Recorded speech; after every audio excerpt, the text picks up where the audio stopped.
पिछले भाग में आपने पढ़ा, निशा के पड़ोस में एक नई फैमिली आती है जिससे उसके परिवार के साथ बेहतर रिश्ते हो जाते हैं। उनकी बेटी कीर्ति निशा के ही कॉलेज में उससे 1 साल जूनियर है, पर निशा से उसकी अच्छी दोस्ती हो जाती है। उसका बेटा मानव इंजीनियरिंग के अंतिम वर्ष में है।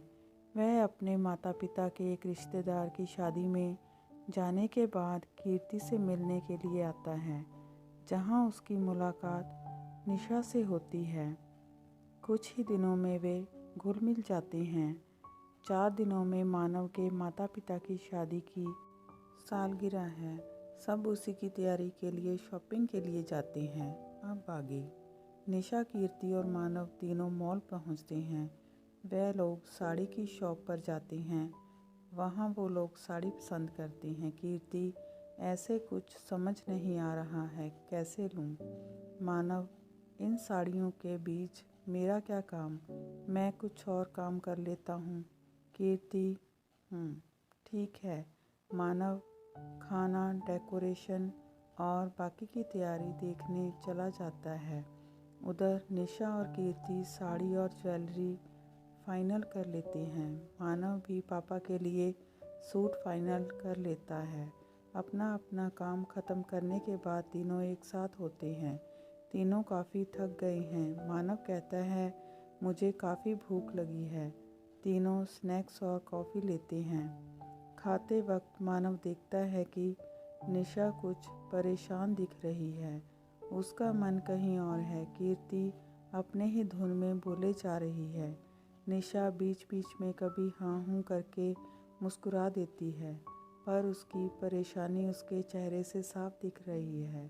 मानव कॉफ़ी पीते हुए कॉफ़ी के मग की ओर से निशा को देख रहा है।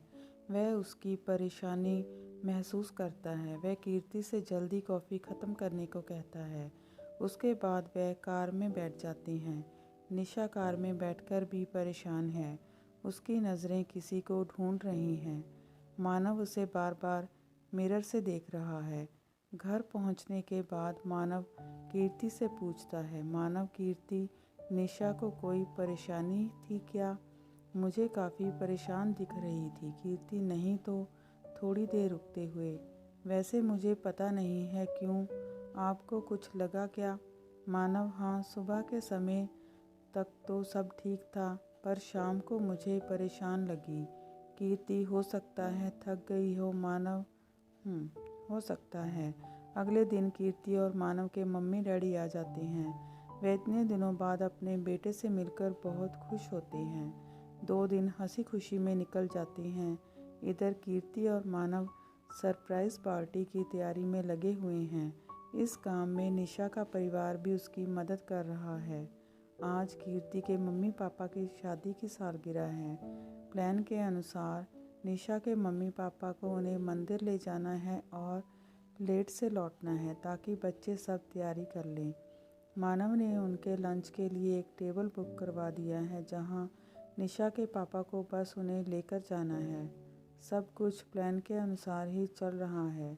इधर निशा, साहिल, मानव और कीर्ति डेकोरेशन में लगे हैं। साहिल और मानव केक लेने जाते हैं। जब वो लौटते हैं तो देखते हैं कि कीर्ति और निशा ने लगभग डेकोरेशन ख़त्म कर लिया है। बस निशा ऊपर वाले डेकोरेशन को फाइनल टच दे रही होती है।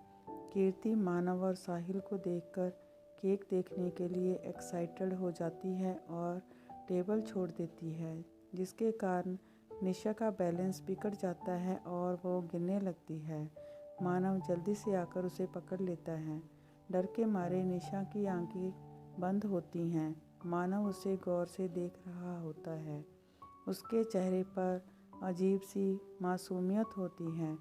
जब तक साहिल और कीर्ति भी आ जाते हैं। कीर्ति उससे माफ़ी मांगती है। सॉरी दी, मैं एक्साइटमेंट में भूल गई थी कि मैंने आपका टेबल पकड़ा है। आपको चोट तो नहीं आई है ना दी? निशा संभलते हुए, नहीं नहीं कीर्ति, मुझे कुछ नहीं हुआ, मैं ठीक हूँ। उसके बाद वह मानव से अलग होकर कुछ और काम करने लग जाती है। मानव काम के बहाने निशा के पास आता है और पूछता है, निशा, अगर कोई प्रॉब्लम है तो तुम मुझे बता सकती हो। निशा घबराते हुए, प्रॉब्लम? कौन सी प्रॉब्लम? मुझे तो कोई प्रॉब्लम नहीं है। Excuse me. ये कहकर निशा दूसरा काम करने कहीं और चली जाती है। मानव उसे बस देखता रहता है। मिस्टर और मिसेस मेहरा घर आते हैं। उन्हें घर आते आते शाम हो गई है। मिसेस मेहरा, पता नहीं आज निशा की मम्मी पापा को क्या हो गया था। मैरिज एनिवर्सरी हमारी थी और पार्टी उन्होंने दे दी। उन्हें तो पता भी नहीं था। और एक हमारे बच्चे हैं जिन्होंने सुबह से हमें विश भी नहीं किया, और अब घर से भी दोनों के दोनों गायब हैं। वह अभी पति से शिकायत के लहजे से सब कहे जा रही थी। मिस्टर मेहरा, कोई बात नहीं, बच्चे हैं, भूल गए होंगे। अभी तो रात बाकी है। हम हमारी एनिवर्सरी यादगार बनाएंगे। मिस्टर मेहरा मुस्कुराते हुए अपनी पत्नी को बाहों में ले लेते हैं। मिसेस मेहरा शर्माते हुए, छोड़ो, आप भी ना, बुढ़ापे में रोमांस सूझ रहा है आपको। मिस्टर मेहरा, बूढ़ा कौन है, अभी तो मैं जवान हूँ। मिसेस मेहरा, हटो भी। वह शर्मा जाती हैं। चलो अब गेट खोलो। गेट खोलते हैं। अंदर जाकर जैसे ही लाइट जलाते हैं, जोरों की आवाज़ से घर गूंज उठता है। Surprise, happy anniversary. उनके घर पर एक जमावड़ा है। उनके नाते रिश्तेदार, पास पड़ोस के सभी लोग हैं। इतनी बड़ी पार्टी बच्चों ने बिना भनक के ऑर्गेनाइज कर ली। सही में बच्चे अब बड़े हो गए हैं। कीर्ति और मानव आकर अपने मम्मी पापा के गले लगकर उन्हें एनिवर्सरी विश करते हैं। उसके बाद कीर्ति अपनी मम्मी को तैयार करने अपने रूम में ले गई और मानव अपने पापा को अपने रूम में। दोनों तैयार होकर आती हैं। लाइट डिम होती है और लाइट का फोकस मिस्टर और मिसेस मेहरा पर होता है। हल्का म्यूज़िक बैकग्राउंड में प्ले होता है। पार्टी टेरेस पर हो रही है।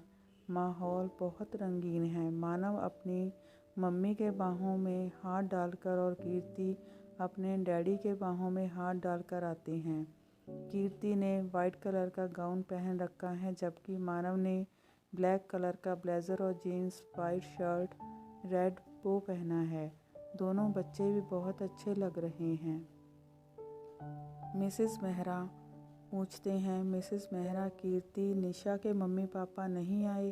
कीर्ति, आते होंगे मम्मा, हमारे प्लान में वह भी शामिल थे ना, शायद तैयार होने गए होंगे। मिसेस वर्मा, आते होंगे? नहीं, आ चुके हैं, हंसते हुए। शादी की सालगिरह मुबारक हो। मिसेस मेहरा, थैंक यू, बहुत किया आपने हमारे लिए, और बच्चों ने भी जान लगा दी। मिसेस वर्मा, थैंक यू की ज़रूरत नहीं है, आखिर हम पड़ोसी के साथ साथ दोस्त भी तो हैं। दोनों एक दूसरे को हक करती हैं। मिसेस वर्मा उन्हें एनिवर्सरी की गिफ्ट और मिस्टर मेहरा को बुक्के देते हैं। कीर्ति की माँ पूछती है, निशा और साहिल दिखाई नहीं दे रहे, आए नहीं हैं क्या? आएंगे कैसे नहीं, यहीं कहीं होंगे वो रहे दोनों। निशा ने आसमानी रंग का सलवार कमीज़ पहना है। वह काफ़ी खूबसूरत लग रही है। निशा बहुत प्यारी लग रही है, मानव की माँ ने निशा की माँ से कहा। तब मानव का ध्यान निशा पर जाता है। सच में बहुत प्यारी लग रही है, मन ही मन सोच रहा है। मानव ने अपने कॉलेज के दोस्तों को भी बुलाया है। उनमें से रिद्धि भी एक है। बेहद खूबसूरत, शहरी काया, काले रंग का one piece off shoulder dress के साथ मैचिंग हाई हील पहन रखा था उसने। मानव ने अपना हाथ उसकी ओर बढ़ाया और अपनी माँ से मिलवाने ले गया। मानव, माँ, she is Riddhi, my best friend. Riddhi, hello aunty, happy anniversary, bouquet देते हुए। मिसेस मेहरा, हेलो बेटा, so nice to meet you, thank you for bouquet, lovely flowers. Riddhi मुस्कुराती है। फिर वे लोग कुछ फॉर्मल बातें करते हैं। दूर से निशा देख रही होती है। बात करते करते मानव की नज़र निशा से मिलती है। वह जल्दी से नज़र फेर लेती है। मानव मन ही मन देखकर मुस्कुराता है और कीर्ति केक काटने का अनाउंस करती है। केक काटा जाता है। उसके बाद सभी को स्टेज पर बुलाते हैं और कहते हैं, अभी म्यूज़िक प्ले होगा और सभी लोग साथ में ग्रुप डांस करेंगे। मिस्टर मेहरा मिसेस वर्मा को डांस के लिए हाथ देते हैं। वह शर्माते हुए अपना हाथ उनके हाथ में देती है तो मिस्टर वर्मा मिसेस मेहरा को डांस के लिए पूछते हैं तो वह बहुत ही एटीट्यूड के साथ मिस्टर वर्मा को अपना हाथ देती हैं और फिर वो दोनों को देखकर हंसती है। साहिल कीर्ति के साथ डांस करता है। मानव रिद्धि को डांस के लिए पूछता है। सभी अलग अलग जोड़ी में स्टेज पर आते हैं पर सबको गोल गोल सभी के साथ डांस करना होता है। निशा को डांस के लिए कोई नहीं पूछता, वह यूं ही खड़ी रहती है। कीर्ति निशा को स्टेज पर आने के लिए इशारा करती है पर वह नहीं आती। तभी एक लड़का उसके पास आता है। Hi, I am Akash, Manav friend. Hello, I am Nisha. Akash, may I dance with you?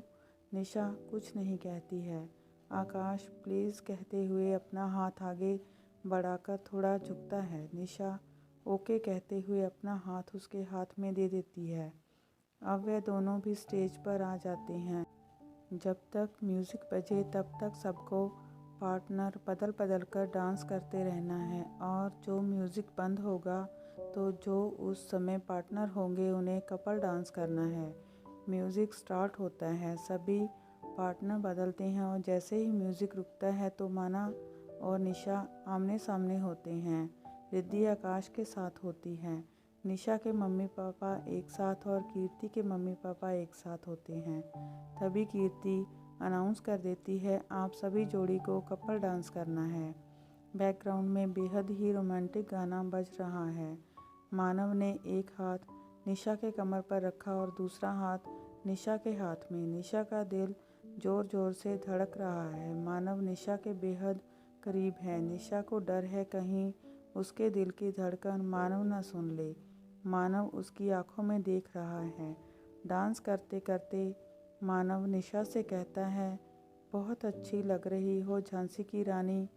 निशा बस उसे देखती रहती है, कुछ नहीं कह पाती। म्यूज़िक ख़त्म होता है, लाइट्स ऑन होते हैं, तालियों की गड़गड़ाहट से हाल गूंज उठता है। सब डिनर करने जाते हैं। निशा को अभी भी मानव अपने पास ही महसूस हो रहा है। उसकी खुशबू जैसे उसकी सांसों में समाती जा रही है। उसकी नज़रें उसे इधर उधर ढूंढती हैं। वह देखती है कि मानव रिद्धि के पास है। वह रिद्धि से बात कर रहा है और रिद्धि हंस हंस के उसके सीने में मार रही है। लगता है काफ़ी करीब हैं वह दोनों। इस बात से निशा दुखी क्यों हो गई है? उसे ऐसा क्यों लग रहा है जैसे उसका दिल टूट रहा है? पार्टी के बाद मानव रिद्धि को छोड़ने जाता है। निशा कीर्ति से पूछती है, क्या रिद्धि मानव की दोस्त है? कीर्ति स्पेशल वाली। निशा को लगता है जैसे उसके अंदर कुछ टूट गया है और इसी के साथ इस कहानी का यह अध्याय समाप्त होता है। अगर आप जानना चाहते हैं कि आगे इस कहानी में क्या हुआ तो इस कहानी का अगला भाग देखना ना भूलें।